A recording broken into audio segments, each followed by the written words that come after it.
Hello guys, আসসালামু আলাইকুম। Welcome to my channel দিন রাত্রি ব্লগে আপনাদেরকে স্বাগত। কেমন আছেন সবাই? নিশ্চয়ই ভালো আছেন। আমিও কিন্তু আপনাদের দোয়ায় আর আল্লাহর রহমতে খুব ভালো আছি। তো আজকের ব্লগটি শুরু করেছি আমার মা বাবার বাসা থেকে। তো এইদিকে কিন্তু আম্মা বাজার নিয়ে আসলেন, তো বাজারগুলো একটু খুলে খুলে আমি দেখছি। আর আপনাদের কাছে প্রথমেই কিন্তু একটি লাইক চেয়ে নিচ্ছি, যে যেখান থেকে আপনারা ভিডিওটি দেখছেন একটি লাইক দিয়ে দেবেন প্লিজ। তো এই বক্সে করে বিস্কুট এনেছেন, তো বিস্কুটগুলোই দেখছি এখন বয়মে ভরে রেখে দেব। তো আজকে উনি টুকিটাকি বাজার করেছেন কিছু, শুধু চাল ডাল করেননি, আর বাকি সব কিছুই অল্প অল্প করে এনেছেন, মানে মান্থলি যা যা কিছু লাগে। তো এখানে চাল টাল আনা হয়নি, আর মাংস টাংস আনা হয়নি, মানে এগুলো পরের দিন উনি করবেন। তো খালি বাসা যেহেতু, সেই জন্য একটু আম্মাকে হেল্প করছি, কারণ হেল্প করার মতো কেউ এখন উপস্থিত নেই। তো সেই জন্য একটু বাজারগুলো গুছিয়ে দিচ্ছি। আর বাসায় গেলে খেয়ে শুধু শুয়ে বসে খাই না, মাকে যতটুকু পারি হেল্প করি। তো এসেছিলাম মাত্র 2 দিনের জন্য, তার মধ্যে একদিন চলে গিয়েছে। আর একদিন মানে এখন যে ভিডিওটি শ্যুট করেছি সে সময়টা হলো আরও পরের দিন।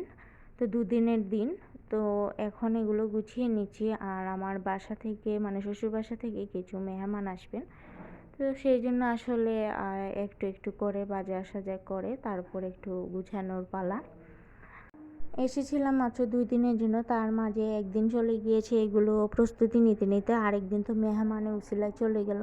তো তারপরের দিন আসলে আমি চলে এসেছি বাসায়। তো ভিডিওটা আপলোড দিতে দিতে আসলে দেরি হয়ে যায়, কিভাবে যেন সময়গুলো একদম ফুরিয়ে যায়। এমনিতেই বাসায় যখন থাকি সময় যেন কাটেই না। আর ঘুরতে আসি যদি কোথাও, বা মা বাবার বাসায়ও যদি আসি, তখন কিন্তু কিভাবে যেন সময়গুলো দ্রুত চলে যায়, বুঝে উঠতে পারি না। আসলে এরকমই মেয়েদের জীবন, সময় কিন্তু সময়ের গতিতে চলে। ইচ্ছে হলে অনেক কিছু করতে পারে না, ইচ্ছে হলে অনেক দিন থাকতে পারা যায় না।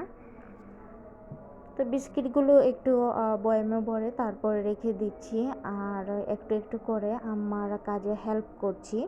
তো এটা তো গতকালকে ছিল, তার পরের দিন সকালবেলা মানে মেহমান যেদিন আসবেন সেদিন আমি দুটা বিছানা একটু একটু করে গুছাচ্ছি।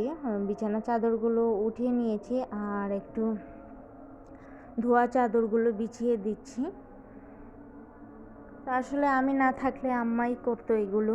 তো এখন যেহেতু আছি আমি, সেই জন্য আমি এগুলো একটু করে দিচ্ছি, হেল্প হবে। আর আম্মা ওইদিকে রান্না বান্না করছেন। তো ইদানিং খুব ব্যস্ততায় দিন গিয়েছে আমার, সেই জন্য আমি অনেকের ভিডিও দেখতে পারিনি, সেই জন্য আপুরা প্লিজ আমাকে ভুলবেন না, আর আমার উপর রাগ করবেন না। আমি কিন্তু সময় সুযোগ করে বাসায় যখন এসে পড়েছি তখন কিন্তু আমি সবগুলো ভিডিও আপনাদের দেখবো ইনশাল্লাহ।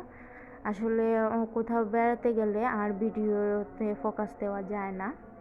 তো সেই জন্য এখন বাসায় চলে আসার পর আস্তে আস্তে সবগুলো ভিডিও সবার দেখবো, আর সবাইকে কিন্তু কমেন্ট করব।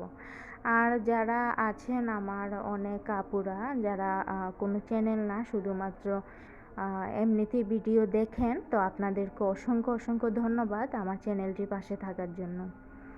তো এখন একটু আলনাটা কিন্তু একটু গুছিয়ে নিচ্ছি, এখানে আম্মা আব্বার কাপড় চোপড় থাকে, নিত্য নতুন যে কাপড়গুলো প্রতিদিন পরা হয় সেগুলো থাকে। আর আলনাটা কিন্তু অনেক মানে এলোমেলো হয়ে গিয়েছে, তো যতটুকু পেরেছি একটু গুছিয়ে নিয়েছি। আর আমার এই রুমটাতে, এটা আমি আসলে এখানে থাকি, মানে এটা হলো আমাদের বোনেদের রুম। তো এই রুমটার চাদরটা উঠিয়ে আরেকটা চাদর বিছিয়ে দিচ্ছি, নতুন চাদর, পরিষ্কার ধোয়া চাদর।